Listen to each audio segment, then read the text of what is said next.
అందరికీ నమస్కారం. కుంటబడి పాఠాలకి స్వాగతం. ఈరోజు మనం 10వ తరగతి తెలుగు ఉపవాచకం రావణుడు పాత్ర స్వభావం గురించి తెలుసుకుందాం. 4 మార్కుల ప్రశ్న.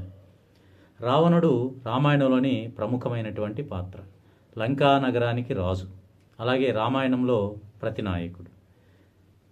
పరస్త్రీ వ్యామోహం కలిగినవాడు రావణుడు.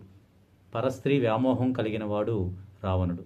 అలాగే మంచి మాటలు విననటువంటి స్వభావం కలిగినవాడు రావణుడు. అలాగే సీతను అపహరించి తన చావును తానే కొని తెచ్చుకున్నవాడు రావణుడు. అలాగే తనతో పాటు తన వారందరికీ కూడా కష్టాలను కలిగించినవాడు రావణుడు. అలాగే అనాలోచితమైన నిర్ణయాలతోటి తన చావును తానే కొని తెచ్చుకోవడమే కాకుండా రాముడి చేతిలో చివరికి మరణించినవాడు రావణుడు.